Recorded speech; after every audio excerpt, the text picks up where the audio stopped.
নানা জল্পনা-কল্পনার মধ্যেই পরিবর্তন করা হলো বাংলাদেশ পুলিশ, র্যাব এবং আনসার সদস্যদের পোশাক।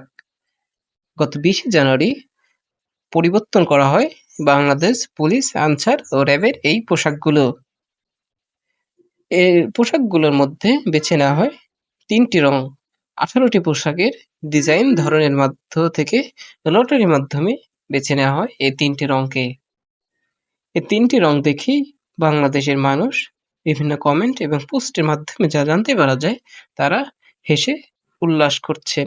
কেননা বাংলাদেশ পুলিশ, র্যাবের মতো একটি এলিট ফোর্সের এ ধরনের পোশাকের রং যেন এক হীনমন্যতার পরিচয় দেয়। আধুনিক যুগে আধুনিক এক দেশের বাহিনীর যে এ ধরনের পোশাকের রং হবে, সেটা দেখে সাধারণ মানুষ হাসি ঠাট্টা তামাশায় ফেটে পড়েছেন।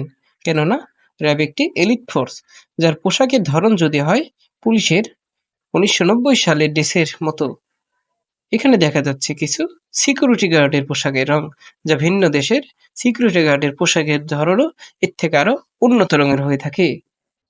যেটি বলছেন নেটিজেনরা।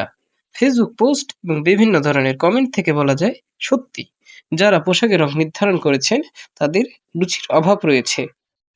কেননা একটি এলিট ফোর্সের পোশাক এ ধরনের হতে পারে না।